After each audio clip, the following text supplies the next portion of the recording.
நான் திரு விஜய் அவர்கள் பக்கத்தில் அமர்ந்து ரொம்ப பிரஷரா இருக்கா அப்படின்னு சொல்லி கேட்டேன். I am just enjoying the process என்று சொன்னார்.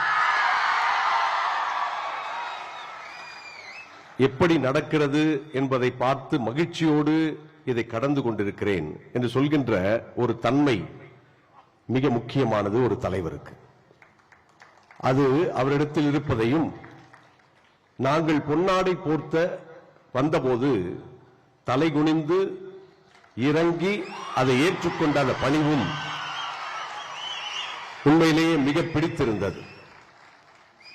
அதே போன்று பல கட்சி கூட்டங்களை டிவியிலே பார்த்திருக்கிறேன். எவ்வளவு பேர் மேடையில் அமரலாம் என்றுதான் முண்டி அடித்துக் கொண்டு வருவார்கள். இங்கே மட்டும்தான் யார் இங்கே அமர வேண்டுமோ அவர்கள் அமர்வதும், பெரிய பெரிய தலைவர்கள் எல்லாம், இந்த கட்சியினுடைய தலைவர்கள் எல்லாம் கீழே அமர்ந்து ஒழுக்கமான ஒரு கட்சியாக இதை முன்னிறுத்துவதும் பார்ப்பதற்கு மிக மகிழ்ச்சியாக இருக்கிறது. எதிர்காலம் சிறப்பாக இருக்கிறது.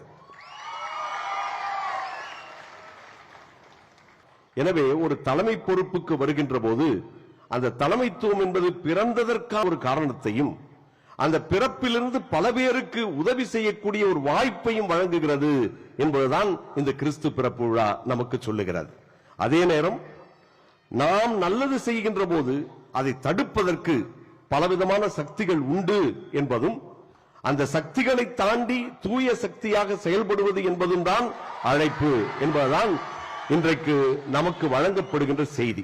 அதைத்தான் இயேசு அந்த நேரத்திலே அடிமைகளாக, ஒன்றும் தெரியாதவர்களாக, படிக்காதவர்களாக, பாவிகளாக, ஓரம் ஒதுக்கப்பட்டவர்களாக, இவர்கள் அனைவரும் எதற்கும் லாய்க்கில்லாதவர்கள் என்று சொல்லி தள்ளி பழித்தவர்கள் பக்கம் போய் நின்று பேறு பெற்றவர்கள் என்று சொல்லி, அவர்கள் ஒவ்வொருவருக்கும் வாழ்வு உண்டு, சிறப்பாக வாழுங்கள், உங்களது வாழ்க்கைதான் அடுத்தவர்களை மாற்றும் என்று சொல்லி அந்த மாற்றத்தை கொண்டு வந்தது இயேசுநாதர்.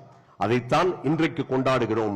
அப்படிப்பட்ட மாற்றத்தையும் மிகச் சிறப்பான வாழ்க்கையினுடைய ஒரு அர்த்தத்தையும் உணர்ந்தவர்களாய், அதை பிறருக்கும் வழங்குகின்றவர்களாய், அதனால் இந்த சமுதாயம் மிகச் சிறப்பான ஒரு சமுதாயமாக, நீங்கள் காண்கின்ற கனவு நனவாகின்ற ஒரு சமுதாயமாக, ஏழை மக்கள் அனைவரும் உயர்ந்து நிற்கின்ற ஒரு சமுதாயமாக இது மாற வேண்டும் என்ற ஒரு ஜெபத்தோடு உங்கள் தலைவருக்கும் உங்களுக்கும் என்னுடைய வாழ்த்துக்களையும் கிறிஸ்துமஸ் பெருவிழா வாழ்த்துக்களை தெரிவித்துக் கொள்கிறேன்.